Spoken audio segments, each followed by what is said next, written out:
We've been reporting on the murder of 33-year-old Jesse Benavides, shot dead by a criminal illegal alien in Texas.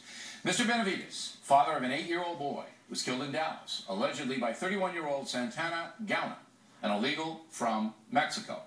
Gauna had been deported twice and was being held by Dallas authorities on charges of sexual assault. But a federal agency wanted him released from jail, so they asked ICE to expedite the process, which ICE did. Took us a couple of weeks, but that agency that wanted Gauna released is the FBI. We have now confirmed that. Joining us from Washington, Examiner reporter Sarah Carter. So why did the FBI get involved in this case, Sarah? He was an informant. Mr. Gauna was an informant for multiple agencies for a number of years, and this I've confirmed with numerous law enforcement, federal law enforcement officials. And this is such a tragedy, Bill, but this is the reality that we live in.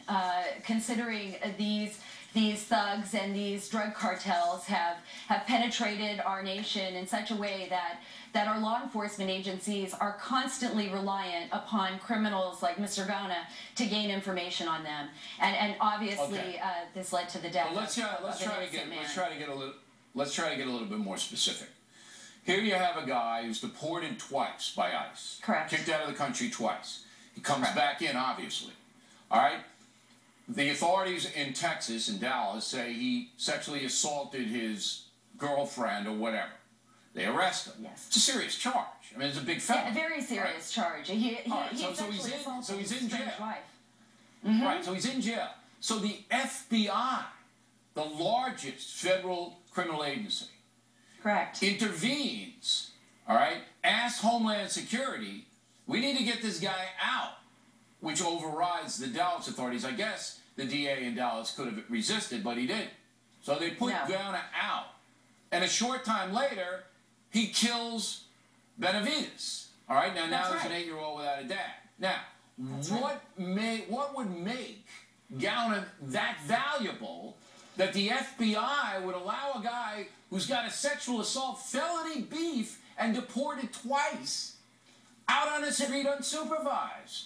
Deported twice, and then in 2003 he was arrested for driving in an unauthorized vehicle, which that isn't explained fully either by the law enforcement officials that I've been speaking with.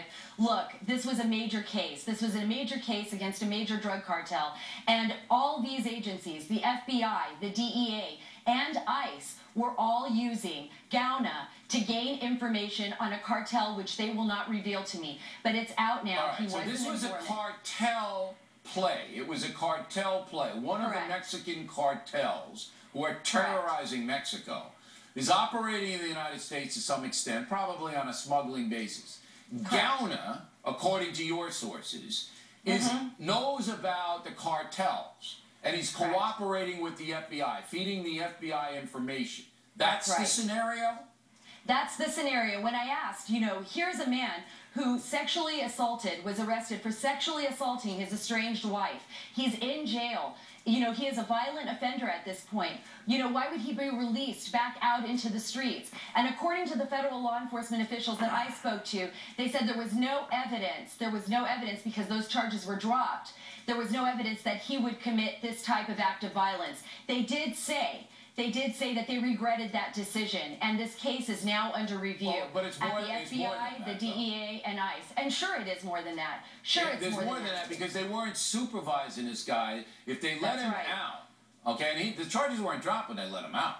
They just let him out. They got him out of there, okay? And then they let him go. He can do whatever he wants. There's nobody watching him. There's only like, you got to report in every day, or you have to do this, or you have to do that. And the guy's got a gun. The guy he's armed.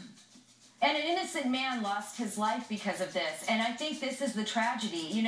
This is not just an anomaly. We see things like this happening off and on where ICE releases a criminal alien back into society and they commit another crime, another heinous crime.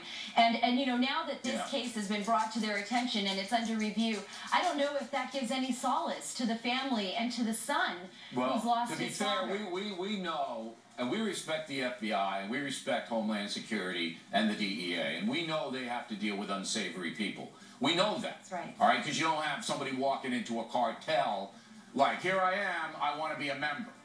That's Thugs have to be used. We know that. But they also have to be supervised. And in this case, they won't. They do. Sarah, thanks very much. Plenty more ahead as the factor moves along.